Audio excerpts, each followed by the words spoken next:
구경하러 왔던 거예요? 재밌게 즐기러 왔습니다. 아, 네, 잘했어요. 자, 여기는 알았어. 내가 좀 얘기한 다음에 너희들 얘기할 시간을 줄게요. 알았어요? 네. 자, 여기는 어떤 곳이냐면 일제가 누군지 알죠? 일본 제국지 우리 일제강점기 때 그때 제주도에 군사 기지를 설치했던 곳입니다. 네. 그래서 지금 여기가 등록문화재가 9곳이나 있어요. 문화재청에서 지정한 등록문화재가 9곳이나 있는데 한마디로 살아있는 야외 전쟁 박물관이라고 해도 과언이 아닐 정도로 제주도의 일제강점기에 만들어 놓은 전쟁 유적지가 굉장히 많아요. 그러니까 이것뿐만이 아니고 일제강점기 때에는 마이크가 좀 울린다. 일제강점기 때에는 제주도에 150여 개 이상 오름에 700여 개 이상의 지하 동굴을 만들어 놨습니다. 일종의 땅굴이죠. 우리 북한군이 막 땅굴 타고 막 그랬던 거 기억나죠? 지금도 저기 판문점에 가면 볼 수가 있는 저기 비밀당 집에 가면 볼 수가 있는데 제주도에도 일제강점기 때 그렇게 제주도에 지하 땅굴을 만들어 놨어요. 그래서 우리가 오늘 원래는 기획상으로 방문하기로 되어 있었는데요. 비가 오고 이렇게 해서 지금 진지 동굴이나 지하 벙커는 가기가 좀 힘들 것 같아요. 근데 이곳에 제주도에서 가장 규모가 큰, 심지어는 일본에도 땅굴을 많이 팠거든요. 일제강점기 때 태평양 전쟁이라고 하죠. 그때 물을 많이 팠는데 그것보다도 가장 규모가 큰 지하 진지 동굴이 있는 곳이기도 합니다. 우리가 잠깐 가서 볼 거긴 한데 동굴은 못 보는데요. 저쪽에 있는 세달 오름이라고 있는 곳에 이제 동굴 진지가 한 1.5km 가량 구축이 돼 있어요. 그래서 차가 들어갈 수 있을 정도로 굉장히 규모가 큰 곳이기도 합니다. 잠깐만요.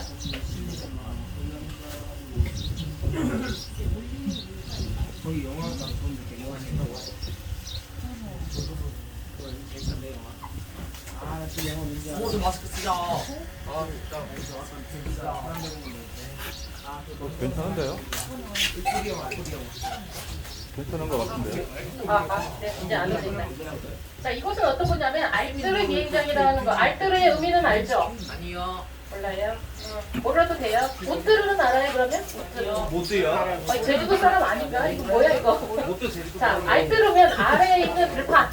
우뜨르하면 위에 있는 들판. 그 서로 이야기하죠. 저 우뜨르 사람들, 저기 알뜨르 사람들 얘기하는데 여기가 아래에 있는 들판이라는 곳인데 굉장히 평지잖아요. 제주도에서 찾아보기 힘든 평지예요. 근데 왜 이렇게 모슬포에 이러한 평지가, 거대한 평지가 구성이 됐을까? 그냥 여기가 평지야, 원래? 네. 산을 파내고. 그렇지. 산을 깎아내고 돌을 깎아내고 평평하게 다진 곳입니다. 소위 말하는 비행장을 건설했던 흔적이 남아있는 거예요.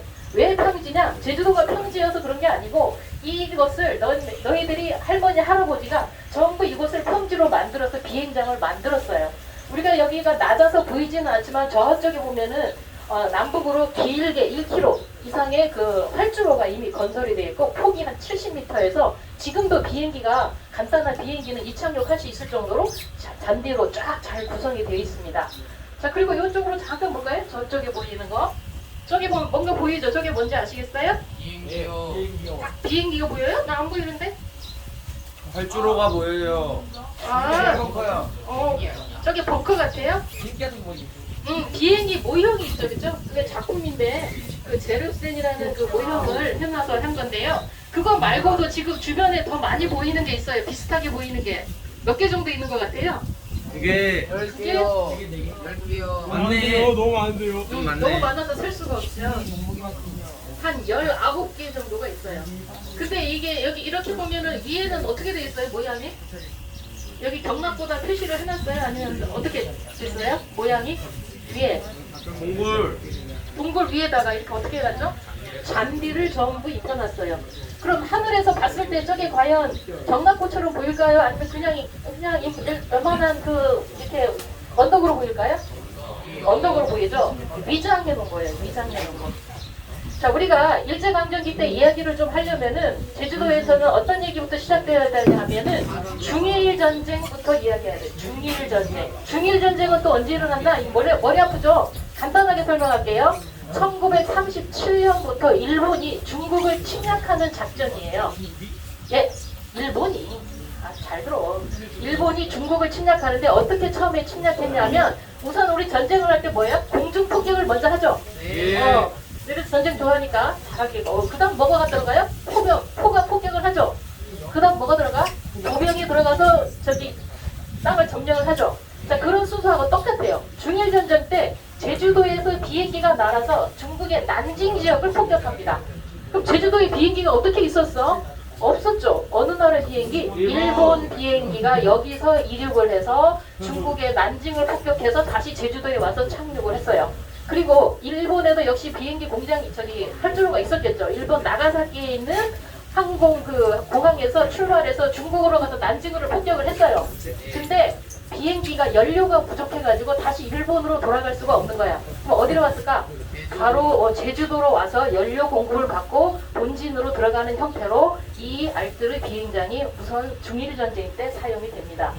시간이 또 흘러서 우리 진주만 공격, 진주만이라는 영화 본 적 있나요 혹시? 아니요. 이제 앞으로 보세요. 1941년 12월에 일본이 어디를 또 공격하는 겁니까? 폭격을? 미국, 미국을 폭격하는 사건이 일어납니다. 하와이를 공격을 하죠. 그래서 커다란 항공모함이 이제 좌초되기도 하고 하는 그런 사건이 일어났는데 이제 미국이 이것은 거대한 도전으로 받아들이고 태평양 전쟁이 시작된 겁니다. 미국하고 어디 사이에? 일본 사이에. 맞습니다. 자, 그 전쟁이 시작되는 시점이 이제 1941년인데 처음에는 일본이 굉장히 승승장구하면서 굉장히 이깁니다. 그래서 태평양 지역에 있는 섬을 전부 점령을 다 해요. 심지어는 필리핀, 사이판, 미국이 있는 전 섬까지 호주, 뉴질랜드 쪽에 남태평양 섬을 전부 차지를 합니다. 그렇지만 사태는 역전이 되죠. 우리 미드웨이 전투 혹시 들어보셨나? 영화 또 미드웨이라는 영화가 있지.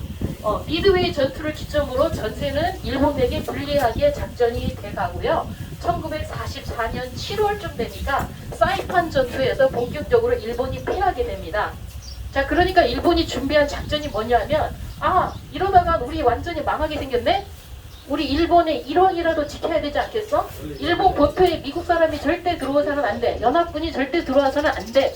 라고 결정을 하고 미 육군이 어떤 작전을 만드느냐 하면 결호 작전이라는 것을 진행을 하게 되는데 결호 작전이라는 것은 죽을 때까지 내 한 번 다 부서질 때까지 나라를 지킨 특히 일본 왕을 지키기 위해서 목숨을 바치는 작전인데요. 특히 일본 본토를 지켜야 일왕을 지킬 수 있다는 그런 생각 때문에 본토 사수 작전이라고 불리기도 합니다. 그래서 총 7가지의 작전을 준비를 합니다. 자, 미국 연합군이 일본을 본토를 치기 위해서는 어떠한 경로로 들어올 것이냐라고 고민을 하게 되죠. 사이판은 우리나라 저쪽 동쪽 밑에 있죠. 서쪽 밑인가요? 서쪽 밑에 있잖아요. 사이판을 중심으로 해서 한국으로, 일본으로 들어오는 경로를 여러분이 한번 상상을 해보세요. 좌측으로 들어오든지 우측으로 들어오든지 둘 중에 하나예요. 일본이 이렇게 길다랗게 돼 있잖아요. 그죠? 좌측으로 들어오면 제주도가 기지가 되는 것이고 우측으로 들어오면 오가리사와 하여튼 그 섬이 기지가 되는 거예요. 오키나와 그 서쪽에 있는 섬, 동쪽에 있는 섬이. 그래서 좌측으로 들어올 경우에는 제주를 경유할 수밖에 없다라고 해서 제주에 군사 기지를 설치를 하게 됩니다. 그것이 1944년 한 7월부터 계획이 되고 45년 2월 때부터 본격적으로 이제 결호작전이 진행이 되는데 이때 제주도민 하루에 5,000명 이상이 강제 동원되면서 이 비행장을 만들기 시작하고 제주도 전역에 동부를 파기 시작해요. 그래서 이 알뜨르 비행장은 중일전쟁 때는 조그마한 규모로 만들어졌지만 결호작전이 진행되면서 규모가 80만 평 규모로 커다랗게 확장이 되고 이런 경납고라든지 지하 벙커라든지 동굴이라든지 우리 송악산에 가보면 또 동굴이 막 있잖아요. 그것도 역시 그 가미까지 그 공격을 위해서 만들어진 그런 굴이 되겠습니다. 그래서 이곳은 일제강점기 때 특히 태평양 전쟁 때 일본이 본토 방어를 위해서 특히 결치로 작전이라고 불리거든요. 제주도에 그 결치로 작전을 위해서 사람들이 이제 강제 노역됐고 이제 군사 시설을 만들었던 그런 곳으로 이제 유명하고 그것 때문에 이제 문화재청에서 총 9개의 이 일제 강점기 유적을 근대 등록 문화재로 이제 등록을 하고 이제 보존을 하고 있습니다. 자, 그리고 우리가 여러 가지 시설이 있는데 아까 말한 활주로도 있고 여기 보면 경납고도 있고 저쪽으로 가면은요 관제탑도 있고 그 다음에 지하 벙커도 있고요. 저쪽으로 가면은 이제 탄약고터도 있고 좀 넘어가면 고사포, 즉 미국이 공중폭격을 하잖아. 공중폭격을 하기 위해서 이 비행장을 보호해야 되니까 공중폭격을 막기 위해서 고사포라는 고각포 내지는 고사포를 이제 만들어서 일본의 미국의 B-29기를 이제 이렇게 저기 총 쏘기 위해서 만들었던 탄 흔적이 이렇게 남아 있기도 합니다. 자, 그래서 우리가 오늘 볼 곳은요. 탄약고터가 있던 여기 서달로름 이제 학살터라고도 불리는 그 탄약고터하고 지금 저쪽에 보이는 경납고터에 가서 조금 더 자세한 이야기를 해보도록 하겠습니다. 혹시 궁금한 거? 일단은 됐죠? 일제강점기의 유적이다 이렇게 생각하시면 되고요. 일단 우리가 경납고에 가서 조금 더 자세한 이야기를 나눠보도록 할게요. 자, 마스크를 벗고 싶으면 간격을 끼셔야 돼요. 아시겠죠? 그렇지 않고 친구들끼리 옆으로 다닐 때는 마스크를 반드시 착용하시기 바랍니다.